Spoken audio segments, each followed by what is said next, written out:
KBS 열린 토론.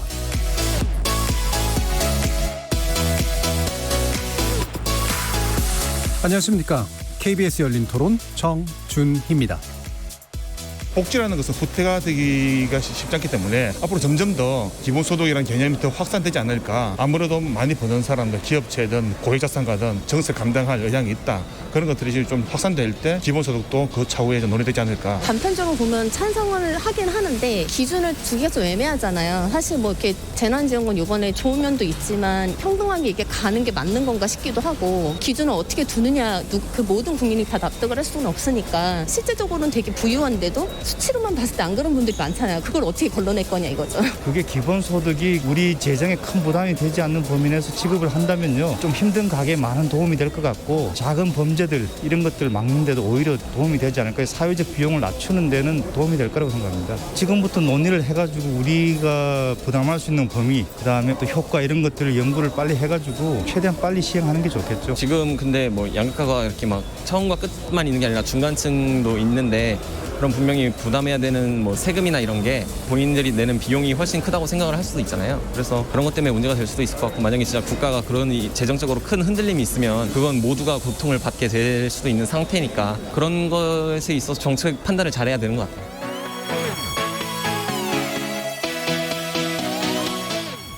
거리에서 만나본 시민들의 의견 어떻게 들으셨습니까? 기본소득에 관련된 논의가 21대 국회 개원과 맞물리면서 정치권의 화두가 되고 있죠. 예비 대선 주자들이 앞다퉈 입장을 밝히는가 하면 개별 의원들은 법안을 준비하고 있고, 여야정 논의기구를 만들자는 제안도 나오고 있습니다. 아주 단순하게 말하자면 기본소득은 재산과 노동 여부에 관계없이 국가가 균등하게 지급하는 전국민 월급 같은 거라고 할 수도 있겠는데요. 그 계기가 된 건 아무래도 코로나19의 긴급 재난지원금 지급이었다고 할 수가 있겠습니다. 이른바 뉴노멀 시대에 대응하는 최소한의 생계보장이란 점에서 찬성하는 입장이 있는 한편, 국가재정 부담 등을 이유로 반대하는 의견 역시 만만치 않은 만큼, 오늘 열린 토론에서는 기본소득 개념의 정확한 정의는 무엇인지, 그리고 주요 쟁점은 어떤 것들이 있는지, 그리고 실행 가능한 대안은 어떻게 모색될 수 있는지 집중적으로 짚어보도록 하겠습니다. KBS 열린 토론은 여러분들이 주인공입니다. 문자로 참여하실 분은 샵 9730 누르시고 의견 남겨주십시오. 단문은 50원, 장문은 100원에 정보 이용료가 붙습니다. KBS 모바일 콩, 트위터 계정 KBS 오픈, 그리고 유튜브를 통해서도 무료로 참여하실 수 있습니다. 날카로운 의견과 뜨거운 참여 기다리겠습니다. KBS 열린 토론 지금부터 출발합니다. 살아있습니다. 토론이 살아있습니다. 살아있는 토론, KBS 열린 토론. 토론은 라디오가 진짜입니다. 진짜 토론, KBS 열린 토론.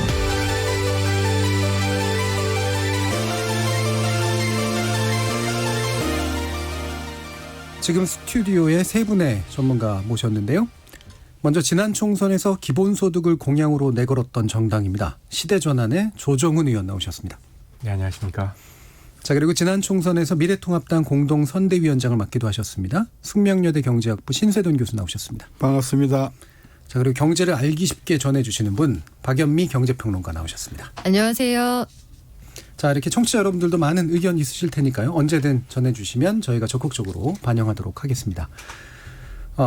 이렇게까지 이제 약간 불이 붙으리라고 예상하지는 못했는데요. 저 같은 경우엔 어느 정도 논의는 될 거라고 생각을 했는데 어느 순간 갑자기 모두가 논의하는 그런 이슈가 이제 돼버렸습니다.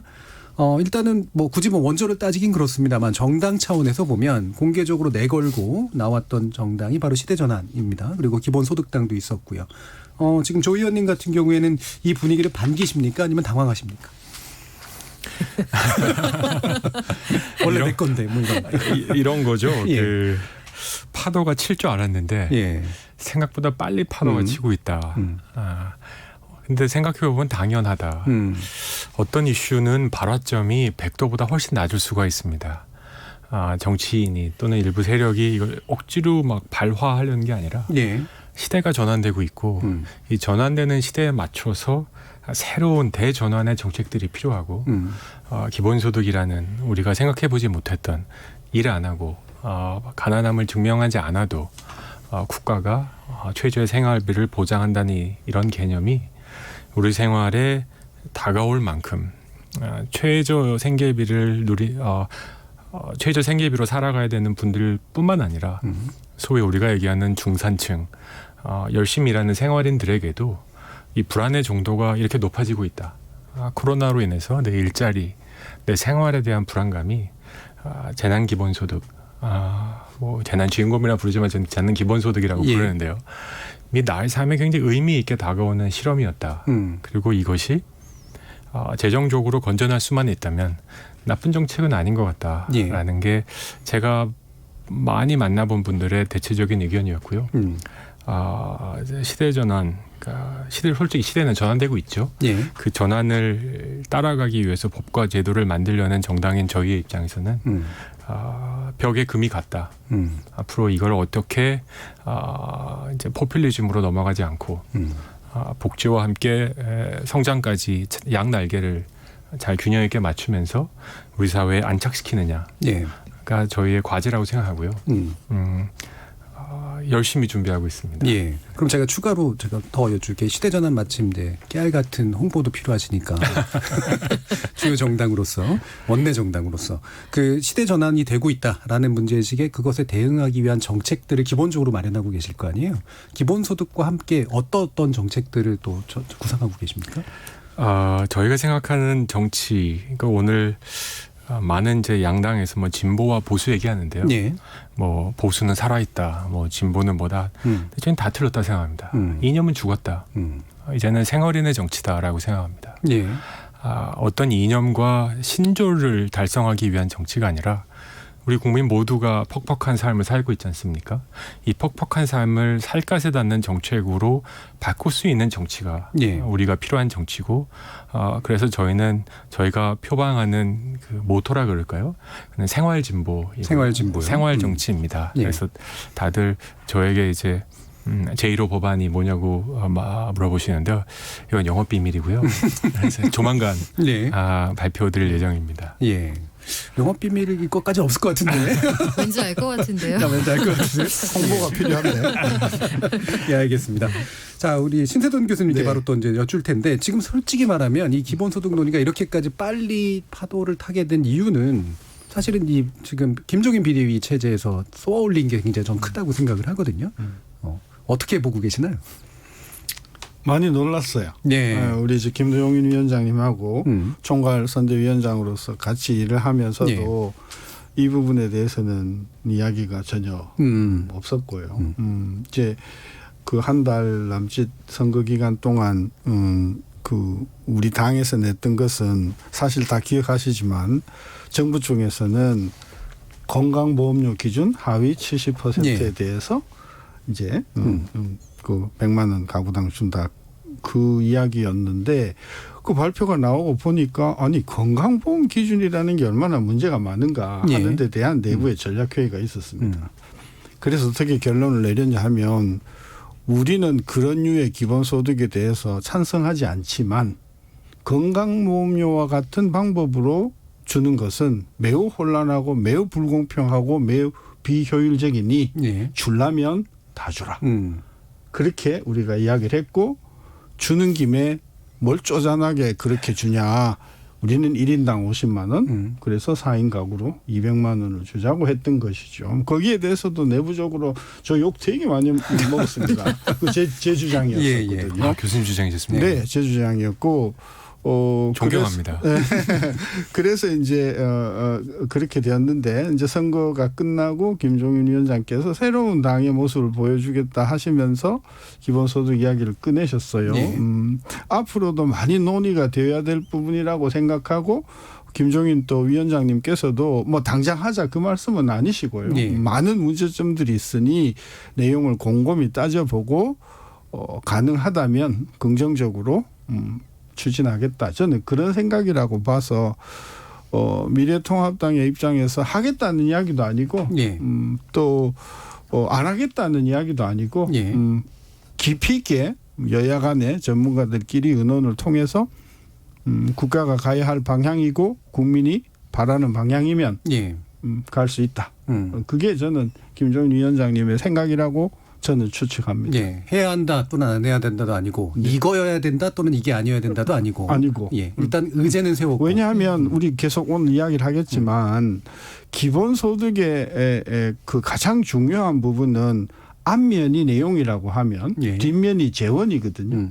그래서 제가 오늘 우리 이제 정 의원께 그 재원에 대해서 어떻게 말씀을 하실지 들어보겠습니다만은 요 재원 문제가 보충이 되는 기본소득이어야 된다. 그런 관점에서 보면 기본소득은 재원에 상관없이 항상 정답인 것이 아니고 재원에서 따라가는 조건적인 그런 어떤 완성품이기 때문에 재원 문제를 해결하고 넘어가자. 그런 차원에서 재원을 어떻게 조달할 것인가 하는 문제에 대한 저는 깊은 논의가 있어야 된다. 그렇게 보는 거죠. 재원 문제는 또 아마 후반부에서 아주 집중적으로 논의하게 될 것 같고요. 예, 우리 평론가님은 어떻게 보시나요? 저는 두 가지 측면에서 봤는데요. 기본소득 얘기가 이렇게 날씨만큼이나 핫해진 이유는 의외성에서 시작이 됐다고 봐요. 김종인 비대위원장이라고 하는 너무나 선별적 복지에 가까워 보이는 분이 이 이슈를 선점하심으로써 활활 타오르기 시작했다고 보고 의제 비즈니스에서는 미래통합당이 일단 1승을 거뒀다. 이걸 정치권에 던져주시자마자 더불어민주당 안에서 뭐 소위 잠룡을 비롯해서 여러 당권 주자들도 지금 각자의 의견을 내놓고 있잖아요. 그리고 경쟁적으로 아마 법안 발의 이런 것들도 있지 않을까 싶은데 앞에서 그 조정훈 의원이 말씀하신 것처럼 그런 의외성에다가 코로나19 이후에 이 심각한 고용 충격, 자영업 충격 이런 것들이 소위 말하면 이 이론적인 그 토대를 마련해 준 것으로 보여요. 왜 기본소득이 필요한가에 대한 그 의식의 전환을 좀 만들어줬다고 보는데 김종인 비대위원장의 의제 비즈니스는 일단 성공했다. 그리고 두 번째 철학적인 관점에서 접근하는 기본소득의 이면은 말씀해 주신 것처럼 지갑의 문제를 해결하지 않으면 공연불에 그칠 수 있다. 앞서 두 분이 재정 문제를 한 번씩 말씀해 주셨지만 결국은 어떻게가 가장 중요한 문제라고 봅니다. 예. 그래서 그러면 이제 이 기본소득의 앞면에 대해서 일단 먼저 좀 얘기를 나눠봐야 될 것 같은데요. 아까 우리 조정원 의원님께서 포퓰리즘으로 빠지지 않도록이라는 이제 표현을 쓰셨는데 그거를 굳이 말씀하실 때 그걸 꺼내신 나름의 이유가 있으실 거 아니에요? 어떻습니까? 그렇죠. 저는 신 교수님 말씀에 크게 동감하는 것이 이 모든 정책은 효과적이어야 하고 지속 가능해야 됩니다. 특히 기본소득과 같은 외우 포괄적인 정책은 시작하면 중단하기가 굉장히 어려운 정책입니다. 그러니까 제가 정치를 시작하기 전에 이제 세계은행이라는 국제금융기구에서 15년 넘게 이제 경제 정책을 했는데요. 굉장히 이 일회성 정책이 있고 한 번 하면 참 바꾸기 어려운 정책이 있는데 이건 후자라고 저는 생각합니다. 따라서 재정 건전성과 정책의 목적성과 이 경로를 정확하게 우리가 논의하고 국민적 동의가 있는 다음에 시작해야지 득표에 도움이 된다고 마치 어떤 영화 제목처럼 바꾸 더블 뭐 50만 원 줘? 난 바꾸 더블. 제목은 아니고 대사입니다. 이렇게 갈 수 없다. 죄송합니다. 의제의 선점성 한마디만 더 말씀드리면 저는 이게 박근혜 정부 때 여러분 기억하실지 모르겠지만 통일대박론 기억하십니까? 약간 그런 느낌이었습니다.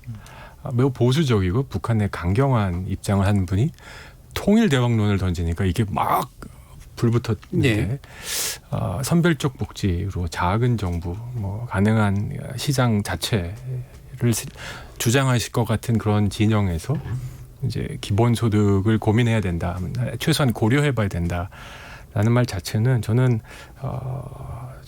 그 아젠다 비즈니스라기보다는 저는 김종인 위원장님의 생각이 이 기존의 정책으로는 될 상황이 아니다.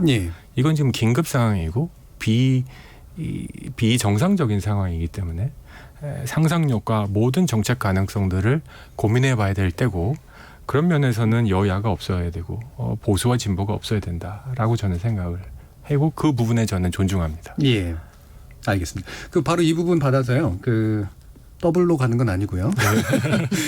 재난지원금, 긴급 이제 재난지원금이라고 됐던 아까 뭐 기본소득이라는 개념을 쓰고 싶다고 이제 말씀하셨지만 이제 평론가님께서 이제 이 네. 경험이 굉장히 중요했다라고 이제 말씀을 하셨는데 이게 이제 그 경험이라고 하는 게 포퓰리즘적인 어떤 반응이라고 보세요? 아니면은 실질적으로 이거는 좀 튼튼한 어떤 경험이라고 생각하세요?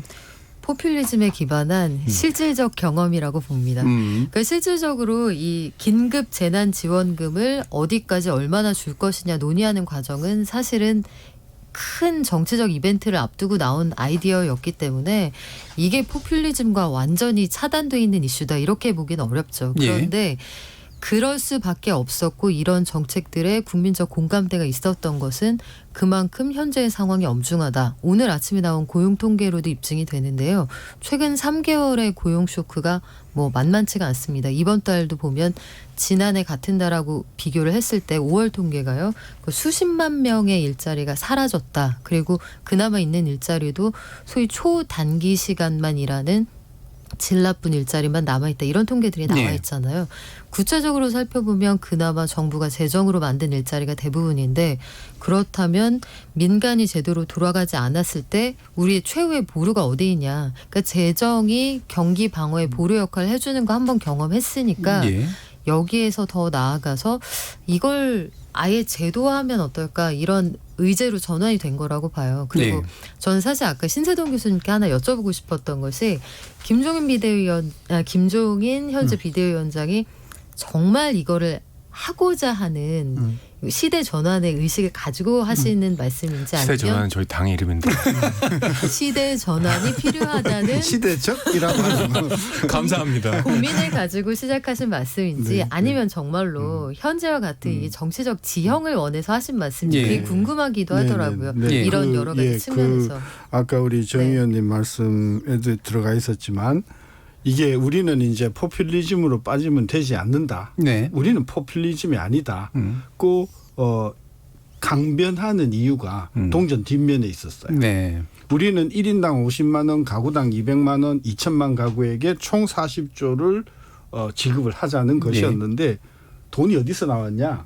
돈이 금년 예산에 책정된 예산이 512조 정도 되는데 그중에서 상당 부분을 예산을 돌리자. 왜? 지금 상황이 정말 상상치 못했던 변고이므로 다른 데 쓸 돈을 비상이니까 돌려서 쓰자. 그러니까 세금 한 푼 늘리지 않고 기존에 잡아놨던 예산에서 돌려서 쓰는 것. 이걸 이제 예산 재구성이라고 했고 이 예산 재구성이라고 하는 개념을 최초로 국민에게 던지신 분이 김종인 위원장이세요. 그래서 정부도 그 후로 예산 재구성이라는 아이디어를 많이 반영을 했었는데 그런 차원에서 예산을 돌려서 재구성해서 하는 거라면 못할 것 없다. 그런 차원에서 이게 나온 것이기 때문에 또 그것이 상당 부분 이제 김종인 위원장님의 본이라고 생각하기 때문에 앞으로 기본소득을 추진해 감에 있어서 김종인 위원장은 계속해서 세금을 늘리는 쪽이 아니고 예산을 재구성하는 쪽으로 많이 줄여나가자.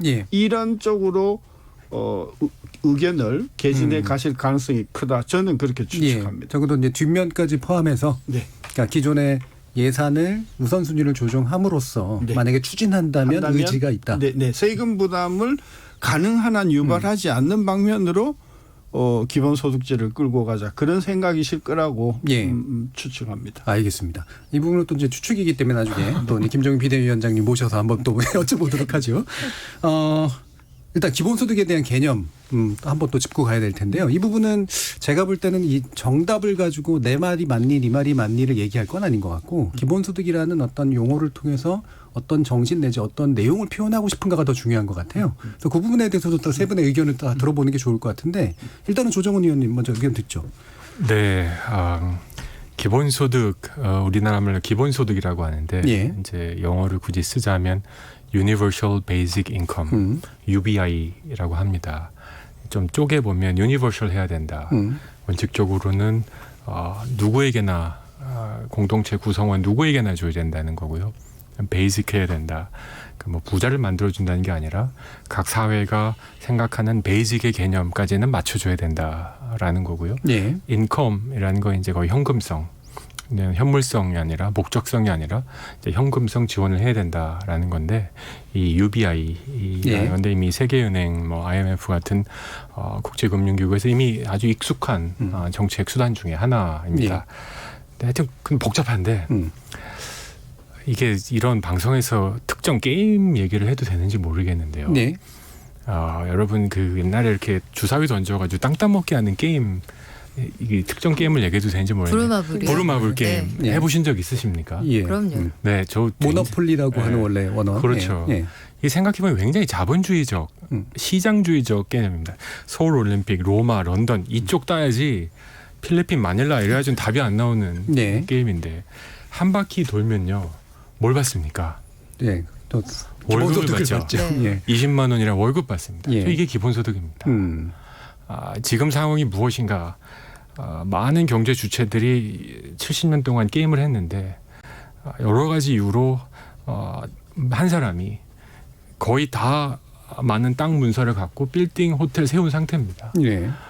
그리고 몇몇 사람들은 갈 데가 없어서 콜롬비아 타면 무인도만 들어가서 숨고 싶어하고 뭐 이런 상태에서 한 바퀴 돌면 받는 기본소득으로 게임이 뒤집히진 않습니다.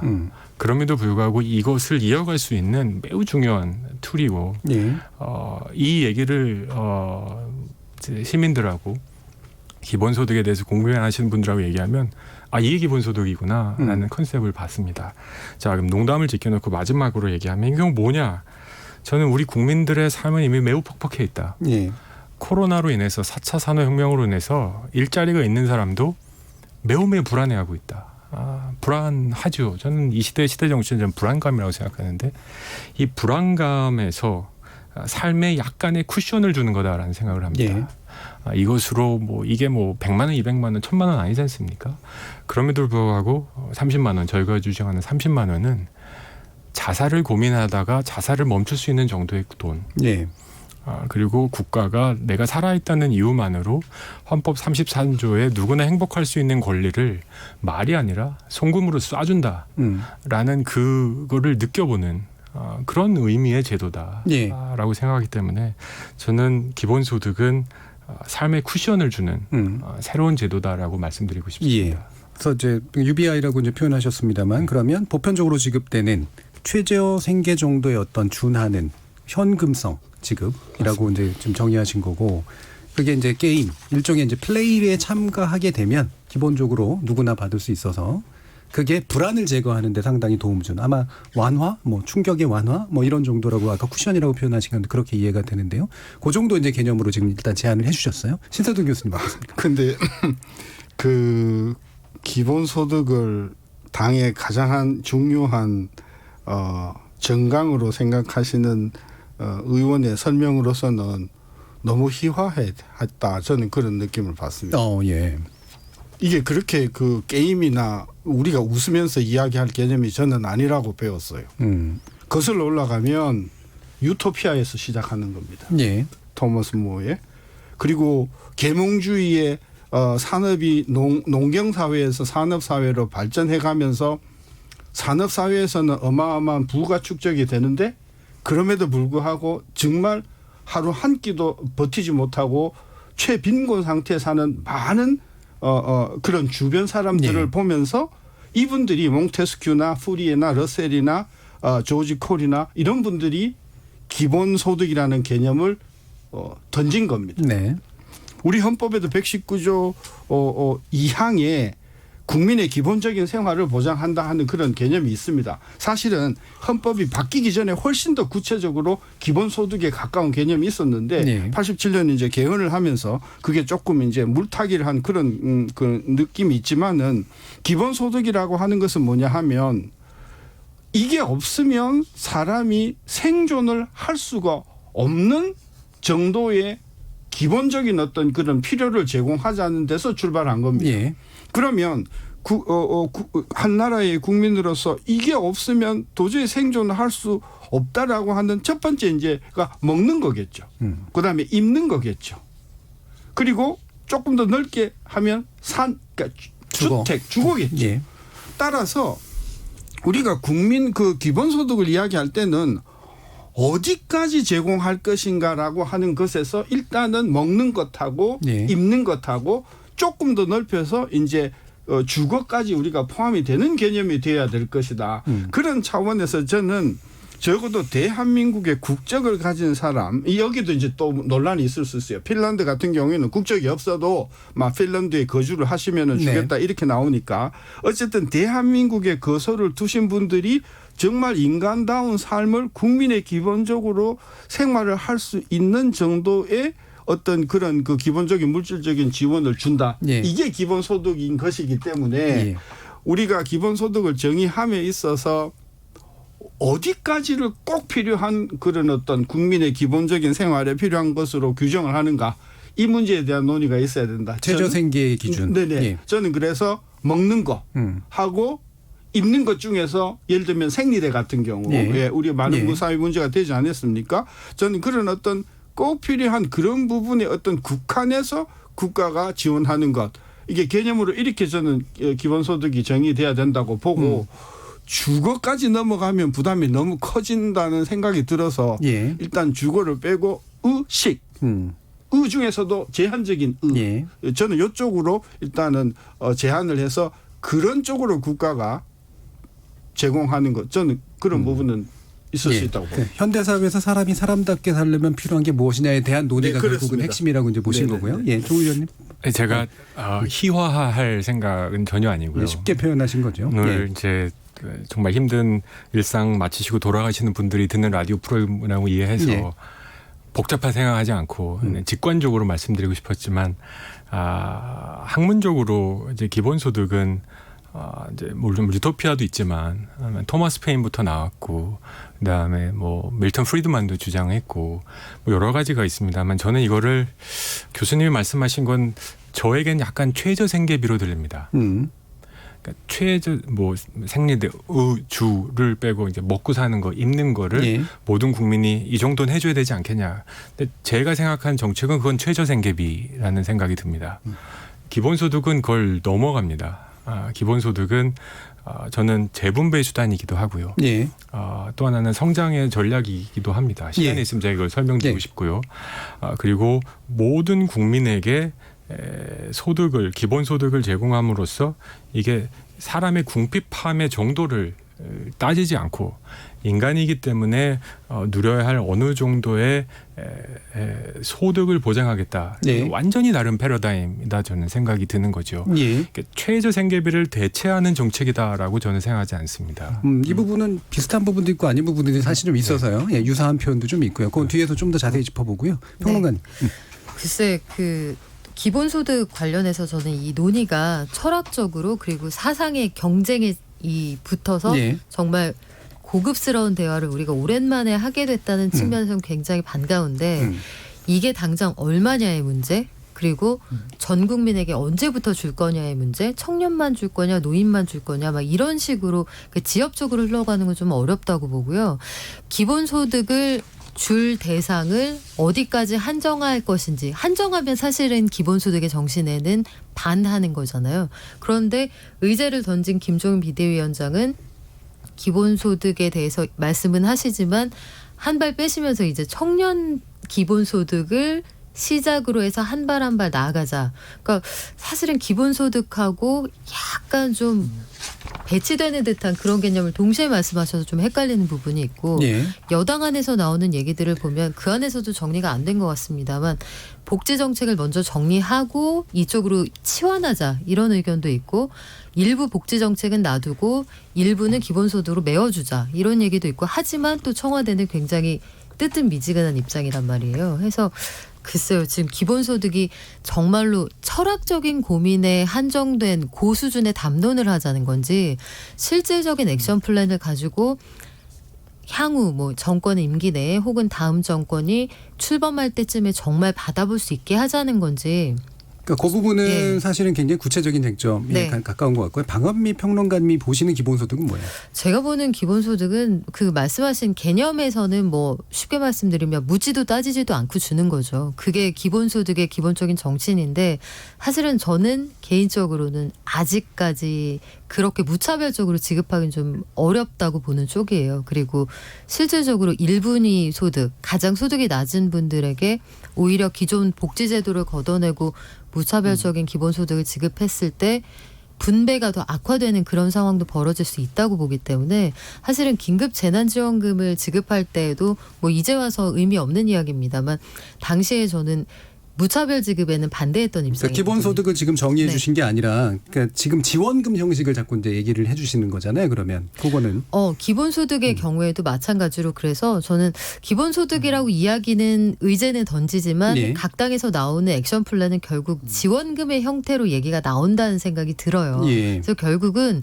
기본소득을 주자로 담론이 모이기까지 굉장히 많은 고민과 충돌이 필요할 것으로 보이고 복지 정책을 어떻게 중첩된 걸 걷어낼 거냐, 나아가서는 재정적인 측면에 대한 대책이 있느냐, 예. 이쪽으로 얘기가 흘러가는 게 먼저라고 봅니다. 아무래도 이제 평론을 해주시다 보니까 이제 자꾸 이제 해설을 해설을 이제 해주시게 될 거예요. 네, 제가 요걸 좀 개별적인 견해보다는 해설해 30초만. 주셨어요. 예, 조정인 의원님. 저는 말씀하신 게 저는 스텝이 꼬인 게 아니라고 생각합니다. 네. 왜냐하면 우리 모두 정의, 교과서적인 정의는 유니버셜. 예. 모두에게 주는 거고 베이직 해야 되는 거고 베이직은 뭐 논란할 수 있죠. 근데 문제는 말씀드린 대로 기본소득은 매우 포괄적인 정책이기 때문에 네. 그리고 국가적 차원에서 전 국가에 실험한 도입한 국가 아직도 없고 네. 우리가 고민해야 될 많은 문제들에 대한 답을 아직 우리는 갖지 않은 상태입니다. 그래서 이거는 정책 실험이 필요한 영역이고 여기서 테스트 를 해서 장단점과 효과와 부작용을 충분히 고민한 다음에 국가로 넓혀야 되는데 그러다 보면 청년 기본소득을 시작할 수도 있는 거고 특정 지역을 할 수도 있는 거고 뭐 1분위 계층을 통해서 할 수도 있는 거고 그게 핀란드, 스위스, 뭐 캐나다 많은 지금 실험이거든요. 하지만 이제 목적성은 이것이 되면 그리고 긍정적인 효과가 부정적인 효과보다 좋다면 결국은 유니버셜 모두에게 지급하고 결국은 국가가 할 수 있는 최대한의 베이직치로 가자라는 그거는 동의하지만 예. 이 과정에서 많은 실험들이 필요한 건 알겠습니다. 사실입니다. 예. 기본소득의 어떤 지금 정의해 주신 것을 최종적인 목표로 두되 중간에 어떤 단계를 밟을 것인가는 더 고민할 수 있다라고 이제 얘기하신 거고요. 신서동 교수님. 그 아까 정 의원께서 최저생계비 개념으로 기본소득을 조정은입니다. 죄송합니다. 네, 중간 이름으로 미들네임으로 정은님으로 불러주셔야 됩니다. 그렇죠. 죄송합니다. 최저생계비 개념으로 기본소득을 이해하는 거 아니냐 그런 말씀을 하시는데 예를 들어봅시다. 우리 박 기자님하고 저하고 굉장히 가난하세요. 실제로요? 예, 정말 생활이 꿰뚫어 보셨는데요. 가정하고 그리고 저는 생계 아무 문제가 없어요. 그래서 국가가 우리 박 선생님한테 최저생계비를 줬는데 예산이 모자라서 생계비를 충분히 못 줘요. 그래서 먹고 싶은 대로 우유도 못 먹고 아기도 제일 못 키워요. 예. 인간이 아니잖아요.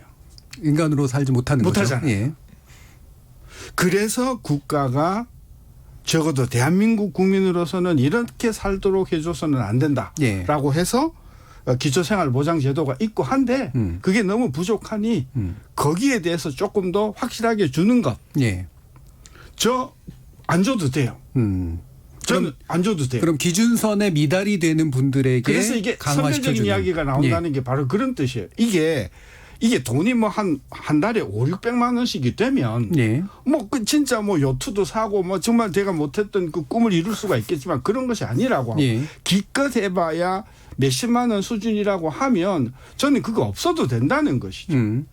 따라서 기본소득을 자꾸 그런 식으로 유니버설을 이야기를 하면 우리 한국 사정이 그렇게 넉넉하지가 못하다는 것이죠.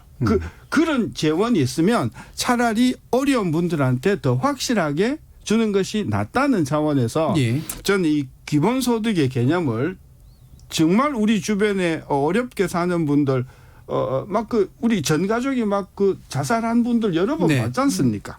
이런 분들을 도와주는 쪽으로 영향을 모아야지 우리가 마치 매우 잘 사는 나라 또 다른 나라들이 뭐 여러 가지 실험을 한다고 하는데 그 실험을 다 조사해 보니까 500만 인구의 나라에 뭐 한 2,000명 가지고 실험하는 정도더라고요. 우리 5천만 국가는 다르거든요. 저는 그런 차원에서 기본소득을 자꾸 유니버셜을 집착하지 말고 유니버설을 빼고 아까 이야기한 대로 그런 어떤 베이직 인컴 UBI에서 U를 빼자는 말씀이시죠. 그런 쪽으로 몰아가면 그런 쪽으로 몰아가면 동전 뒷면인 재정 부담도 상당히 살아나면서 실질적으로 우리 많은 어려운 분들한테 보탬이 되는 쪽이니 제가 부탁하고 싶은 것은 U를 고집하지 마시라. 제너럴을 유니버설을 고정하지 마시고 베이직 인컴 쪽으로 필요한 분들한테 지급되는 쪽으로 저는 조금 제한하는 것이 한국형 저는 기본소득의 가능성이 높다고 보는 거죠. 그러면 이제 지금 이제 신세동 교수님 말씀은 결국에는 아까 이제 기초생계비나 기초생활비의 정도에 해당하는 게 현재 지급되는 게 약하니까 작죠, 아주. 그거를 좀 더 높여서 기준선을 맞춰주자 정도의 이제 의견으로 지금 정리가 될 수 있을 것 같거든요. 박병국 의원님. 저는 통합당의 의견을 그렇게 모아간다고 하면 굉장히 바람직하다고 봐요. 제가 지금 계속 말씀드린 것에 여러 가지 개념들이 혼재하는 게 이게 복지 정책이냐 경제 정책이냐 기본소득은 복지가 아니다 뭐 여러 가지 담론이 충돌하고 있단 말이에요. 그런데 가장 확실한 건 이게 경제 정책이든 복지 정책이든 과거의 선언에 비추어 볼 때 증세 없는 복지는 불가능하다는 거예요. 앞서 예산의 재구성을 말씀하셨습니다만 여기서 말씀하신 예산의 재구성도 한계가 있습니다. 대표적으로 이번에 긴급 재난지원금 등을 지급하기 위해서 예산을 재구성할 때 전략 자산 이런 것들 구입 시기를 미룬다든가 아니면 국방비 같은 것도 줄어들었죠. 그리고 수당을 지급하는 걸 안 한다든가 삭감한다든가 동결한다든가 뭐 이런 방식이 많았거든요. 그런데 이렇게 해서 이른바 돌려서 쓸 수 있는 예산이라는 건 한계가 있죠. 그렇다면 어떤 방식으로든 보다 많은 지출을 위해서는 새로운 지갑이 필요할 텐데 그 지갑이 필요하다는 점을 보여주지 않거나 부정하면서 우리가 더 잘 사는 나라로 갈 수 있다. 더 많은 혜택을 줄 수 있다라고 얘기하는 건 마치 박근혜 정부에서 증세 없는 복지가 가능하다고 했다가 유승민 원내대표가 사과하는 것과 같은 상황이 연출될 수 있다고 보는 거예요. 그럼 한번 정리하고 이제 입으로 넘어가야 될 것 같은데요. 그러니까 입장을 좀 확실하게 좀 해보죠. 그러니까 지금 두 분의 같은 경우에는 최종 목표로서 보편적 기본소득을 지향하시지는 않는 것 같아요. 그렇죠. 근데 그 이유가 재정적인 문제가 안 돼서인지 아니면 원래 그게 바람직하지 않아서인지에 대해서 먼저 얘기를 간단하게 좀 해주시면. 거죠. 재정적인 현재 재정이 그걸 버틸 수 없기 때문에. 보다 효과적인 기본소득제가 되려면 선택적이어야 되고 선별적이어야 되고 선별적으로 여유가 생기는 재원을 또 확실하게 필요한 쪽으로 몰아줄 수 있다는 것이죠. 그럼 만약에 이제 재정이 좀 더 나아지고 재원을 확보할 수단들이 더 생기면 좀 더 보편적으로 나아갈 수도 있다고 생각하시나요? 저는 일단은 뭐 경제가 나아지면 전제를 하셨지만 우리가 지난 40년 동안 경제가 발전해 오면서 점점 양극화가 심해지는 것을 우리가 목도했지 않습니까? 그러니까 경제가 점점 더 이렇게 발전하면 할수록 상황이 더 좋아지는 게 아니라 상황이 좀 더 어려운 쪽으로 양극화가 발전될 것이 저는 그래 보는 거죠. 그러니까 결국 이제 총량이 늘어나지 않을 거라고 보시는 건가요? 아니면 늘어나더라도 극소수의 사람들이 그것을 절대적으로 많이 가져가는 상황이 되니까 이런 기본소득의 어떤 혜택을 받아야 할 사람들이 점점 많아지면서 재정 부담이 점점 커진다는 거죠. 계속해서 그 문제는 개선될 수 없을 거라고 보시는 거죠. 자, 이 부분은 조정원 의원님. 좀 굉장히 좀 다른 접근이 있으시잖아요. 아까 일반적인 어떤 최저생계 수준의 어떤 접근이 아니라 다양한 정책들이 결합된 지향이라고 보신 건데. 그렇죠. 그러니까 신 교수님의 그 예측 저는 불행하게도 동의합니다. 실은 우리 대한민국의 경제 분배적 측면에서 보면 더 잘 아시겠지만 경제 성장을 시작하고 90년대 IMF까지는 세계적으로 봐도 우리 분배 구조가 그렇게 나쁘지 않았습니다. 하지만 이제 IMF 이후에 많은 정책의 변화가 있었고 그 뒤로 분배 구조가 악화되는 속도가 세계에서 거의 가장 빠릅니다. OECD에서는 최고이죠. 그래서 이거에 대한 브레이크를 걸어야 되는데 저는 이건 지속 가능성의 문제라고 생각합니다. 우리 사회가 얼마나 지속 가능할 것인가, 어떻게 브레이크를 걸 것인가. 그렇다고 성장을 안 할 수는 없는 거고 성장을 하면서 분배에 이 브레이크를 걸어야지 열매가 1%, 0.1%, 0.01%에 집중되는 걸 막을 수 있는데 이 정책이 무언가. 저는 이거는 지금의 정책을 갖고 이렇게 여기저기 고쳐서 누더기를 만드는 게 아니라 패러다임이 바뀌는 거고요. 제가 말씀드리는 기본소득은 재분배의 수단일 뿐만 아니라 재난기본소득에서 봤듯이 이것은 소비 증대와 성장을 위해서 효과가 있고요. 세 번째는 우리 산업 구조가 매우 빠르게 바뀌어가고 있지 않습니까? 그리고 실은 더 빨리 바뀌어야 된다고 생각합니다. 이 과정에서 전환의 도구로서 저는 기본소득을 쓸 수 있다고 생각합니다. 아까 제가 말씀드린 우리 국민들이 갖고 있는 이 불안감 때문에 리스크를 부담하기 매우 어려운 상태. 청년들 한 번 실패하면 신용불량자 돼서 30살까지 가면 정말 인생이 힘들어지거든요. 이런 것들을 이렇게 감당할 수 있는 그런 쿠션 역할을 해주는 정책. 이것이 필요하기 때문에 이거는 분배 정책에 국한되는 것이 아니라 성장 전략의 일부가 될 수도 있고요. 그 우리 산업 구조의 전환을 위한 중요한 도구가 될 수 있는 정말 패러다임의 전환이다. 이것이 소득이란 단어 때문에 분배 문제에 많은 분들이 고민하는데 이 뒤에 이제 저는 재원 마련에 대해서 저는 진짜 시간 밤새 얘기하고 싶은 생각이 있습니다. 그럼에도 불구하고 이건 재분배와 소비 증대와 전환의 도구 모두를 건드리는 정책이다. 시대 전환을 위한 적극적인 정책으로 좀 계속 제안을 해주시니까요. 입으로 넘어가야 되기 때문에 짧게만 1분 이내로 얘기해 주세요. 먼저 그러면 신대중 교수님께 양보하셨어요. 그러니까 너무 이렇게 미사여구를 많이 쓰시는 것 같아요. 지금 나온 게 1인당 30만 원이라면서요. 지금 시작이. 5천만 원한테 지급하면 15조잖아요. 맞습니다. 15조를 투입해가지고 산업구조 변화를 기대하고 성장을 기대한다고 하시면 지금 우리 예산이 500조고요. 우리 경제가 2,000조고요. 매출이 거의 1경에 해당되는 나라지 않습니까? 그것을 1인당 30만 원 해가지고 총 15조를 투입한다고 해서 산업구조가 바뀌고 성장이 바뀌고 전 너무 나이브한 생각이라고 보시는 거예요. 말은 맞지만 그 효과는 정말 있는 동 없는 동 하는 것이다. 그래서 자꾸 구름 잡는 이야기가 되지 말고 실제로 우리가 그런 어떤 산업구조의 어떤 변화가 있으려면 1인당 최소한 300에서 500 정도는 줘야 되는데 그건 형편이 안 되기 때문에 현재적인 어떤 재원적인 제약하에서는 너무 멀리 보시는 것이다. 그 부분 이제 2부에서 바로 연결해가지고 다시 한번 논의를 하도록 할게요. 지금 어쨌든 기본소득에 관련된 논의는 쏘아 올려진 상태이기 때문에 이렇게 입장 차이도 있고 구체적인 어떤 대안에 있어서 상당한 차이들이 좀 있습니다. 그래서 그것의 핵심은 또 결국은 재원 문제이니까 재원하고 연계된 논의로 2부에서 좀 더 자세히 진행하도록 하겠습니다. 그러면 청취자들이 보내주신 문자도 한번 들어보고 가겠습니다. 정희진 문자 캐스터. 네, 기본소득에 대해 청취자 여러분이 보내주신 문자 소개해드리겠습니다. 먼저 문자로 송유성님, 긴급재난지원금이 처음 거론됐을 당시 생소했지만 지급이 이뤄지니 당연한 일로 받아들여졌습니다.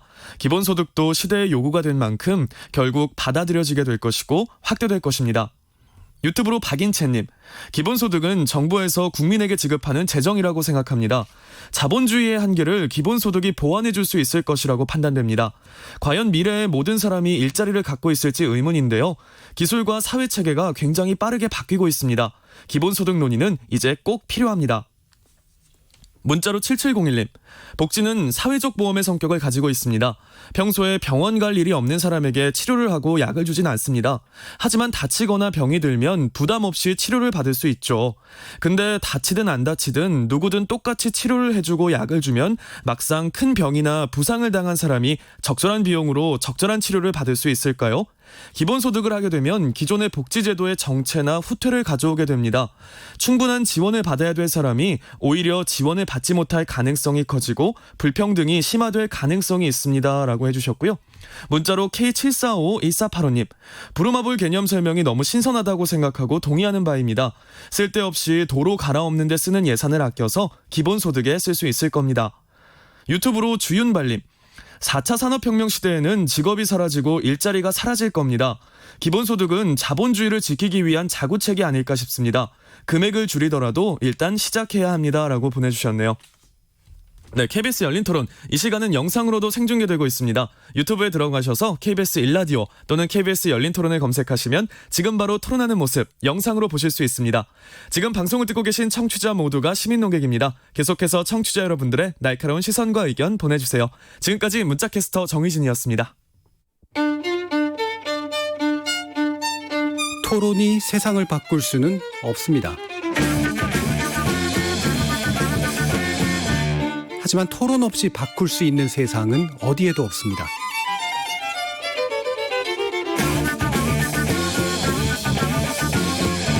세상의 선한 변화를 갈망하는 당신. 정답이 아니라 질문의 힘을 믿는 당신. 우리 KBS 열린 토론에서 만납시다. KBS 열린 토론 기본소득 관련된 논의 진행하고 있는데요. 숙명여대 경제학부 신세돈 교수, 박연미 경제평론가, 그리고 시대전환의 조정훈 의원, 이렇게 세 분과 함께하고 있습니다. 아까 말미에서 이제 바로 또 재원 얘기로 결국 갖게 됐는데요. 신세돈 교수님이 이제 보완해 주신 이야기는 결국에는 바라는 건 참 멋있는데 그거를 효과를 거두려면 적어도 300~400만 원 이상씩은 줘야 되는데 그 재원으로 가능하지도 않고 따라서 그거는 휴전 불가능하다라고 일단 간단히 요약이 되거든요. 박영인 평론가님 좀 더 보완해 주시면 어떻겠습니까? 조정훈 의원님께서 말씀하신 그 분배 전략이라는 측면에서는 이제 다 감이 오셨을 텐데 성장 전략이라고 말미에 일부에서 강조를 해주셨어요. 아마도 같은 돈을 기업에게 주는 것이 효과적으로 성장률을 올리는 수단이 될 거냐, 소비자들에게 주어서 기업으로 흘러가게 하고 이게 성장을 유발하도록 하는 게 좋을 것이냐, 이런 문제를 설명하고 싶지 않으셨을까 하는 생각을 해보는데, 저는 좀 회의적인 부분이, 이게 어찌되었든 4차 산업혁명 시대에 우리가 산업구조 재편되는 걸 보면 결국은 탁월한 소수가 평범한 다수 위에 군림하는 형태로 가고 있거든요. 그래서 지금 코로나19 사태 속에서 전 세계가 마이너스 성장을 한다고 해도 제프 베이조스 이런 사람들은 더 많은 부를 축적했단 말이죠. 네. 근데 이렇게 양극화가 심해지고 그 부의 총량이 늘어난다고 한들 그들에게 집중되는 세상에서 이걸 잘게 쪼개서 모든 사람에게 나눠주는 것이, 그러니까 우리나라의 경우에도 마찬가지고요. 이걸 잘게 쪼개서 소비하게 하는 것이 결국 장기적인 관점의 성장 전략이 될 수 있을 것이냐, 저는 여기에 대한 고민이 좀 생기더라고요. 해서 우리가 대기업에 그동안 수십 년 동안 퍼주어 왔지만 그들이 우리에게 해준 게 뭐냐, 뭐 이런 식의 담론도 있는 건 제가 잘 알고 있습니다만 필요한 사람들에게 먼저 보다 충분히 지원하는 것이 먼저 필요하지 않을까. 그러니까 성장 정책으로는 아예 생각하지 말아라 일단은. 뭐 아예는 아니고요. 그건 좀 극단적인데 그런 그 경기도에 그 재난지원금이 지급됐을 때 소상공인들의 경기가 반짝 살아나는 효과가 있었잖아요. 그런 효과를 부정하는 게 아니라 장기적으로 쓰고 사라지는 형태의 돈이 아니라 뭔가 사람을 키우고 산업구조 재편을 대비하고 이런 식으로 접근을 한다면 n분의 1로 잘게 쪼개는 것보다 크게 뭔가 확실한 효과가 나는 데를 먼저 찾아서 지원하는 게 좋지 않을까, 이런 생각을 해보게 돼요. 네, 그 지원은 뭐 예를 들면 뭐 SOC가 됐건 아니면 뭐 혁신 지원이 됐건 뭐 이런 쪽에 돈을 투자해야 성장이 가능하다, 이런 얘기죠. 근데 SOC라는 게 그 과거의 인프라는 소위 중후장대 산업이잖아요. 근데 지금의 인프라는 사실 이 손에 잡히는 소위 텐저블한 것들이 아니고요. 대표적으로 보면 비대면 학습, 비대면 근로, 비대면 의료 같은 것들이 이루어지는 환경 속에서 줌이라는 앱이 있지 않습니까? 이 글로벌 사용자가 작년 연말에 1,000만 명에 그쳤던 게 올해 3월에 코로나19가 창궐하면서 세계적으로 2억 명. 그러니까 3월에는 결국 혁신 지원을 하자는 말씀으로 일단 요약은 되잖아요. 그런 쪽으로 지원을 해주면 훨씬 더 효과적이지 않을까라는 생각이 듭니다. 그러니까 성장 효과가 아예 없진 않지만 성장 정책이라고 부르기에는 실질적인 효과는 거의 없다. 그래서 혁신 지원 쪽이 훨씬 더 낫다, 이런 얘기신 거예요. 자, 조정훈 의원님. 자, 여기서부터 아마 신 교수님하고 저하고 조금 싱크로율이 높아질 수도 있을 것 같습니다. 그래서 아닐 수도 있을 것 같은데. 아닐 수도 있고요. 정책이 열매를 맺기 위해선 일관성이 필요하지 않습니까? 더 잘 아시겠지만 A 정책과 B 정책이 서로 충돌되면 상쇄되는 게 아니라 더 나빠집니다. 큰 차원에서 저는 소를 잡아오는 사람을 욕해서는 안 된다고 생각합니다. 누군가 소 한 마리라도 잡아와야 나눠 먹을 게 생기지 않겠습니까? 그런 의미에서 우리는 성장하고 기업을 운영하고 수출을 하는 사람들을, 그리고 기업들을 키워야 된다고 생각합니다. 저는 월급을 한 명이라도 고용해서 월급 주는 모든 고용주님은 위대하다고 생각합니다. 그 리스크를 부담하고 사업하시는 분들은 좀 위대하다고 생각합니다. 자, 이런 전제로 우리 대한민국이 결국은 아까 이제 증세라는 말을 쓰셨는데 저는 재원이란 말을 더 좋아합니다. 재원을 마련해야 되는 건데 이 복지가 증가하기 위해서는 이 비행기도 양 날개가 균형을 맞아야 날듯이 이 복지의 날개가 커지면 이제 성장의 날개도 커져야 되지 않습니까? 예. 그래야 재원이 마련되는 건데 쉽게 가고 싶은 유혹은 당장 세율 인상입니다. 예. 고소득층 세금 좀 더 내라. 그럼 뭐 되지 않느냐. 저는 이것도 어느 정도 필요할 수 있지만 예. 이게 재원 마련의 핵심 정책에 대해서는 안 된다라고 저는 생각합니다. 예. 오히려 어떻게 하면 우리가 파이를 키울 것인가 라는 정책, 이 담론이 기본소득에 얼마를 줄 것인가에 어쩌면 가장 중요한 킹핀이 될 수도 있다라는 생각합니다. 예. 지속 가능한 기본소득을 주기 위해서 재원이 점점 부자들한테 세금을 더 매기는 정책으로만 갈 것인가. 파이는 쪼그라든다는 것을 인정하면서 아니면 좀 요약해 주죠. 그러니까 네. 증세가 필요하다고는 생각하나 증세로 다 해결이 안 된다 쪽인가요? 그러니까 세수를 늘리는 세율을 높이는 예. 것보다는 세율이 똑같아도 파이가 커지면 세금이 더 거치지 않겠습니까? 예, 그 파이를 키우는 방식은? 예. 파이를 키우는 방식은 저는 세 가지밖에 없다고 생각합니다. 하나는 혁신을 우리 사회가 그 어느 때 나라보다 네. 혁신할 수 있는 환경을 만들어줘야 되는 거고요. 이러기 위해서는 저는 규제를 과감하게 풀어야 된다고 생각합니다. 네. 우리 기업들의 발목을 잡고 있는 규제들, 줌이 우리 사회를 지금 휘덮고 있는데 이런 거 3년 전에 4년 전에 있었으면 지금 우리 외국 거 안 쓰고 한국판 줌 썼지 않겠습니까? 예. 이런 식으로 규제 개혁도 하고요. 좀 조심스러운 얘기지만 노동의 유연성도 저는 심각하게 고려해야 된다고 생각합니다. 일자리는 우리 모두 다 압니다.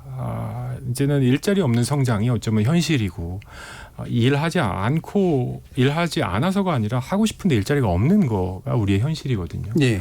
그러기 위해서는 기업들에게는 고용이라는 모래주머니를 어쩌면 내려줘야 될 수도 있겠다. 예. 그래서 혁신하고 규제를 풀어줘서 마음껏 나와서 파이를 키우도록 하고 예.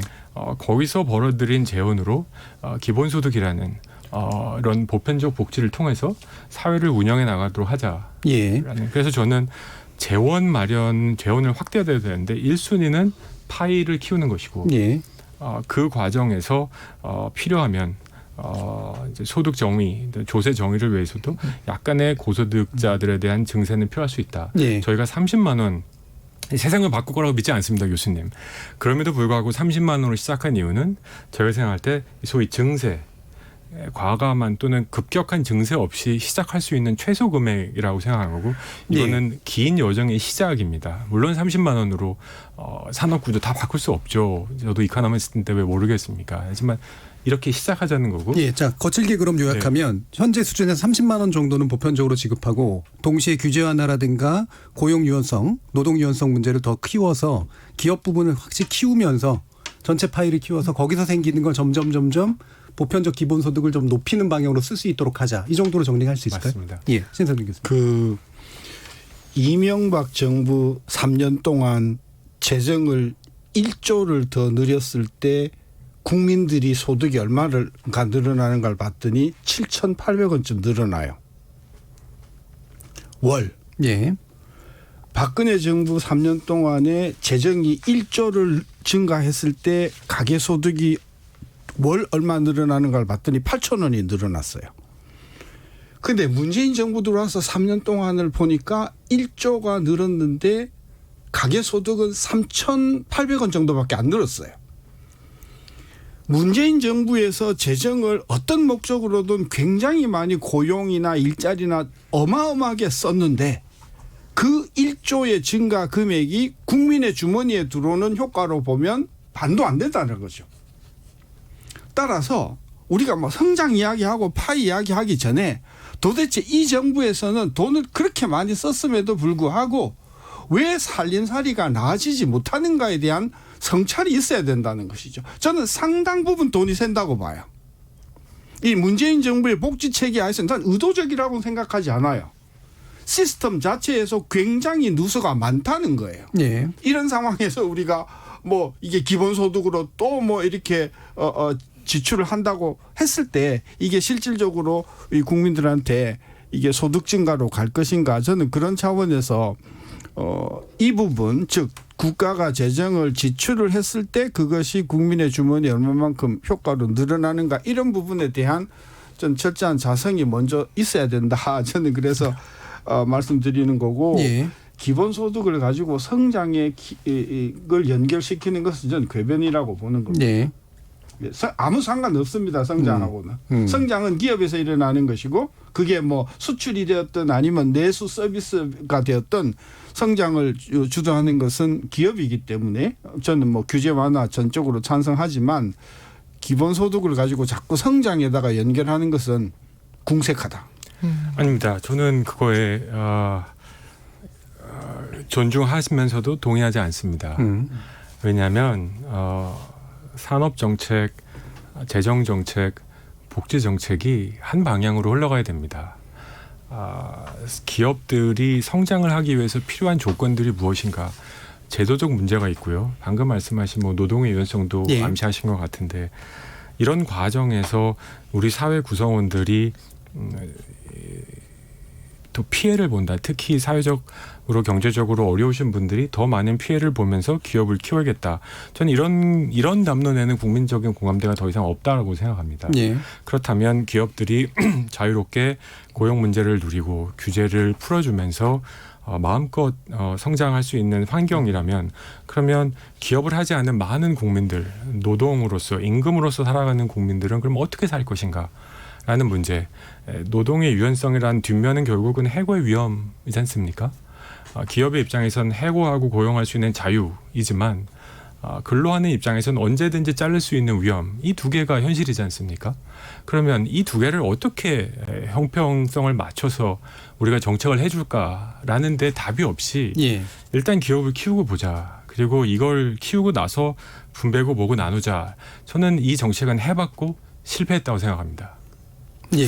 근데 지금 이제 각자 약간 다른 포인트로 접근을 하는 것 같아서 약간 그 논의가 뜨는 느낌이 들긴 합니다만 아까 조정은 의원님 말씀하신 거에 저는 그 세수 관련해서 좀 덧붙여서 말씀드리고 싶은 게 좀 모호한 개념이 갑자기 등장하는 것 같아요. 지금 말씀하신 것처럼 성장해서 여기서 그 과실을 나눠서 하면 좋은데 결국은 여기서 외면할 수 없는 현실은 세원을 확대하지 않고 세율 증대 없이 복지에 쓰일 수 있는 재원을 늘릴 수 있는 방법은 없어요. 그렇다면 현재 세금을 내지 않고 있는 그러니까 소득세 내는 사람이 생각보다 많지 않거든요. 네. 그러니까 소득세 안 내는 사람들 그리고 영세 자영업자이기 때문에 면세점 미만인 분들 이런 분들이 넓은 세원의 틀 안으로 들어와야 되는데 그렇다면 그분들에게 30만 원을 드릴 테니까 세금을 더 내세요 했을 때의 조세 저항 그리고 이 세원을 발굴해가는 기회비용의 문제 이런 것들은 수면 위로 이런 이야기는 꺼내지 않고 기본소득 드리려고 하는데 저쪽에서 반대를 하는데 이렇게 나오면 좀 곤란하다는 거죠. 말씀하신 것처럼 뭐 대안으로 등장하고 있는 여러 가지들 부자들이 세금 좀 더 내면 되지 않아? 근데 부자들이 세금을 지금도 더 많이 내고 있다 요 팩트는 또 외면하면 안 되거든요. 세율을 좀 더 올리는 것이 공정한가의 문제와는 별개로 접근할 사안인 것 같고 설마 부자들이 세금 더 안 내고 있다라고 생각하지는 않겠죠. 그렇죠. 예. 그리고 또 대안으로 등장한 게 뭐 탄소세, 로봇세 등등인데 이게 사실은 저는 현재 상황에서는 약간 뜬구름 잡는 느낌이 드는 게 로봇세 그러니까 AI로 돈 버는 기업들한테 그에 따라서 산출되는 부를 나누도록 세금으로 걷어들이자. 이거 유럽의회에서 2016년부터 얘기가 됐고 17년에 법인격이 부여가 됐지만 사실 아직 걷지 못하고요. 네. 탄소세라는 것도 결국은 석탄 연료 써서 돈 버는 기업들한테 이 배출량에 비례해서 세금을 좀 더 내게 하자는 건데 석탄 연료 쓰는 기업들이 지금 장사가 안 돼서 석탄 연료를 많이 안 씁니다. 그렇다면 세원을 확대할 수 있는 방법은 기본소득이 너무나 필요한 사람들에게 세금을 더 걷는 것밖에 없어요. 그냥 자칫 오른손으로 주고 왼손으로 걷어들일 수도 있다는 생각이 드는 거죠. 그것밖에 없나요? 아까 왜냐하면 예를 들면 고소득자에 대한 세율을 더 높일 수도 있다는 부분은 논의로 하자 일단 그러셨잖아요. 아니요. 그건 아니지만 고소득자에 대한 세율을 높이는 것으로 굉장한 증세 효과가 나타나진 않아요. 우리가 지금 이야기하는 가장 높은 구간의 세금을 내고 있는 사람들이 사실 별로 안 되거든요. 네. 그러니까 이 사람들의 세금을 좀 올리는 것만으로 엄청난 세수의 증대가 이루어지지 않습니다. 네. 대표적으로 보면 종부세 같은 것들은 굉장히 상징적이고 그 의미가 있는 법안인 것이고 그런 세금인 것이고 그 조세정에 부합하지만 이게 엄청난 세원이 되진 않거든요. 결국은 법인세, 소득세, 부가세인데 여기에서 세원을 넓히는 거는 여럿이 조금 더 내는 것밖에 없는 거예요. 실질적으로는. 예. 일단은 재정을 어떻게 마련할 것인가의 문제는 아직은 뭐 여러분들의 말씀 네. 속에서 보면 뾰족한 방법이 없거나 미래의 일이거나 지금 이렇게 되고 있거든요. 그러니까 예. 1인당 30만 원으로 5천만 국민이면은 그게 15조잖아요. 예. 근데 우리가 1년에 걷어들이는 소득세가 전체 걷으니까 80조거든요. 예. 그러니까 80조 걷어들여 가지고 이게 15조에 그 30만 원 드리는 것도 버거운데 예. 30조의 소득세를 조금 올린다고요? 되게 힘들죠, 사실은. 예. 저는 그래서 그러니까 일단은 보면은 그 견해나 입장은 다르지만 당장 어떤 식으로든 기본소득의 개념들을 가시화시키기에는 재정적인 동원의 가능성들은 떨어진다라고 하는 쪽으로는 서로 비슷하신 것 같은데요. 아니요. 근데 미래적인 얘기를 하신 거잖아요. 아까 같은. 저희는 파이를 키우는 게 당장 가능한 게 아니니까. 2021년부터 30만 원을 주장할 때 예. 이 30만 원은 실은 매달 모든 사람에게 주면 187조입니다, 교수님. 상당히 큰 돈이 맞습니다. 예. 이거를 어떻게 마련할지 이미 굉장히 긴 연구 끝에 테이블까지 마련했고요. 예. 그중에 이제 공정한 과세, 특히 이제 소득세제에 있는 많은 비과세 감면들을 이제 멈추면 약 56조 정도가 들어옵니다. 비과세 감면? 네, 소득세 예. 많은 비과세 예. 감면이 있지 않습니까? 이게 실은 역진적입니다. 왜냐하면 소득이 높은 분들에게 세금 감세 효과가 훨씬 더 큽니다. 예. 왜냐하면 소득이 없는 분은 뭐 감면이 안 되니까요. 그리고 두 번째는 이제 투명한 복지에서 소득 보전 성격의 비과세와 감면을 정비하면 약 한 50조 정도의 재원이 마련되고요. 그다음에 효율적 재정이라고 저희는 부르는데요. 지방 재정 지출 조정을 하고요. 그다음에 세계 잉여금이라는 게 있습니다. 예. 지방마다 쌓아둔 게 있는데요. 이런 것도 좀 활용하면서 정리하면 187조가 나옵니다. 이 187조를 마련하기 위해서 그럼 누가 조금은 더 세금을 낼 것인가 이것까지 저희가 계산을 해봤는데요. 예. 숫자를 간단하게 말씀드리면 이런 거죠. 그 3인 기준으로 제가 정확하게 말씀드려야 돼서 그 1인 가구시라면 4,700만 원 소득입니다. 연소득. 2인 가구시면 9,300만 원. 4인 가구시면 1억 8천만 원 소득. 이거보다 소득이 높으시면요. 이 제도를 실행하기 위해서 세금을 좀 더 내셔야 됩니다. 예. 얼마나 더 내야 돼요? 이제 그건 이제 저희 그 계산. 그러면 네. 그 지금 소득 얼마인지 180조 정도 아까 재원이 마련 가능하다겠는데 그렇죠. 보편적으로 30만 원 지급하면 요 방식으로 한 가능하다고 달에 일단. 15조, 예. 한 달에 15조, 2년간 180조인데 네, 맞습니다. 그걸 하기 위해서 네. 소득세는 얼마가 커져야 돼요? 지금 83조거든요, 작년. 네네. 그 얼마쯤 커져야 돼요? 아까 한 60조 정도를 더 할 수 있다고 하셨던가요? 소득세에서 저희가 할 수 있는 게 소득세제의 비과세 감면하자는 거죠. 얼마죠? 그러면 56조가 네. 추가로 확보될 수 있습니다. 그러면 네. 80조 거두고 있는데 네. 50조가 더 거두면 네. 율이 얼마 증가하는 겁니까? 율의 증가가 아니고요. 아니 70%잖아요. 뭐 율의- 그렇죠. 전반적으로 그 정도 율은 증가하는 거죠. 법적 소득세율이 있고요, 교수님. 실질적 그러니까 소득세율이 실제로 네. 작년에 걷어갔던 소득세에 비해서 네. 70%가 커지는 거잖아요. 그러니까 세 부담을 하시는 분들이 실제로 전체적으로 근데 그 부담하시는 게 세 커진다는 부담을 거죠. 하는 사람들은 그게 평균적으로 70%가 올라가는 거기 때문에 네. 실제로 계획행위로 보면 그보다 훨씬 더 작은 사람도 있을 수 있고 그렇죠. 훨씬 더 커진 예. 사람도 있겠죠. 예. 네. 그러면 훨씬 커진 사람 경우에 세금 부담이 소득세 부담이 100% 증가한다고 합시다. 가만히 있을까요? 그러니까 조세정이 굉장히 클 거라고 보시는 거잖아요. 아니 세금을 더 많이 내는 걸 좋아하는 사람은 없겠죠. 그럼에도 불구하고 조세 정의가 무엇인가로 그다음에 본다면 부가세는 얼마쯤 커집니까? 부가세에 대해서는 일단은 30만 원으로 시작하는 저희 정책에서는 아니 그러니까 연간 180조가 들잖아요. 예, 그렇습니다. 그러면 부가세가 얼마 정도는 늘어나야 되는 걸로 지금 되는 걸로 저희가 필요한 추가 재원에 부가세 증가는 없습니다. 없습니까? 네. 그다음에 그러면 법인세는요? 법인세 증가도 없습니다. 그럼 소득세를 전부 가져가는 거죠. 소득세하고 뭐 소득세와 이제 재정비하고 이런 걸로 지금 얘기하신 거죠? 그렇죠. 복지 예. 정책의 일부를 폐지 축소하고요. 그다음에 기금 특별하게 정비하고요. 뭐 저희가 많은 공약들의 이제 테이블들이 다 있습니다. 예. 여기서 이제 실은 저희 예산 또 경제 구조이기 때문에 솔직히 파이가 커지지 않으면 우리가 갈 수 있는 최대치는 70몇만 원이라고 저희는 평가했습니다. 이걸 넘어가서는 정말 재정의 건전성에 심각한 타격을 줄 수 있다. 예. 다만 시작하는 과정에서 이 공정한 과세, 이제 소득세 비과세를 중심으로 해서 감면을 예. 중심으로 하다 보면 4인 가구 기준으로 1억 8천 소득이 그러니까 4인 가족 1억 8천이 이하라면 기본소득을 받지 않습니까? 1인당 30만 원 받고 4인이면 120만 원 해서 받는 그 돈이 추가로 내게 되는, 왜냐하면 이분들은 이제 소득세 비과세 감면을 안 받으니까 세금을 예. 더 내시지 않습니까? 거기로 해서 내는 금액보다 많다. 그러니까 네트로 치면 플러스가 된다. 라는 얘기고요. 소득이 1억 8천만 원보다 넘다면 4인 기준으로는 이 제도에서 기본소득을 받으시더라도 국가의 세금을 더 많이 내게 된다라는 겁니다. 이건 예. 뭐 팩트라서 예. 제가 비록 정치를 하지만 정확하게 말씀드립니다. 예, 알겠습니다. 일단 이 계산이 맞다고 치고 지금 그거는 이제 확인할 수는 없으니까요. 저는 직관적으로 저는 안 맞는다. 네. 계산이 될 수 없다. 80조 소득세가 50조가 늘어나는데 1억 4천 이상 4인 가구의 경우에만 세금이 조금 늘어난다는 거는 저는 전혀 받아줄 수가 없고. 아닙니다. 그거 정확합니다. 그러니까. 이게 왜냐하면 그 1억 8천 소득을 내면 소득세 감면을 하면 소득세를 내죠. 소득세를 더 냅니다. 그렇죠? 그래야 56조가 나오지 않겠습니까? 근데 그분들은 4인 가족이니까 매달 120만 원, 1,440만 원을 받습니다. 예. 그래서 제가 말씀드린 건 받는 1,440만 원과 추가로 내야 될 소득세를 계산해 보면 네트로 치면 플러스라는 거죠. 알겠습니다. 일단 여기서 끊죠. 왜냐하면 신대준 교수님도 그렇고 조정근 의원님도 두 분 다 경제학을 전공하셨기 때문에 숫자에 민감하십니다. 그래서 이거 가지고 이제 다툼을 되면은 저희 못 끝내기 때문에요. 지금 마무리할 때가 좀 됐습니다. 근데 세 분께 다 시간을 1분씩 드리고 싶었는데 그게 안 되거든요.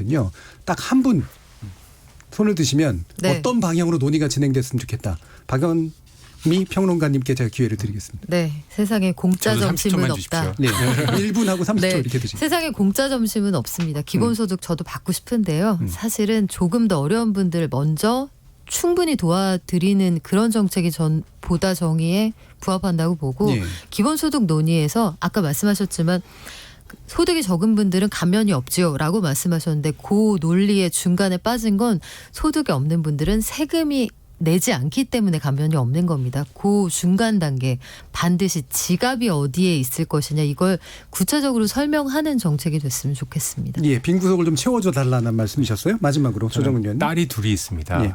제 딸이 커서 최저 생계비와 이런 걸로 살고 싶게 하고 싶진 않습니다. 하지만 진심으로 저는 저희 두 딸이 기본소득이 있는 사회에서 살았으면 좋겠습니다. 유럽연합에서는 올해부터 조건 없는 유럽 기본소득 논의를 정식으로 시작했습니다. 앞으로 1년 동안 유럽 모든 국가가 에서 이제 기본소득에 대한 논의를 시작합니다. 예. 저는 한 진영이 일방적으로 밀어붙여서 기본소득을 하면 폭망이라고 생각합니다. 모든 분들, 찬성 반대하는 분들, 세금을 더 내는 분들까지 합쳐서 아주 솔직하게 기본소득에 대해서 논의하는 장이 빨리 시급하게 마련해야 된다고 생각합니다. 예, 알겠습니다. 오늘 기본소득 논의 지난번에도 몇 차례 걸쳐서 했습니다만 이제 점점 그 실체가 무엇일까에 대한 감들이 좀 생겨나시지 않을까 싶은데요.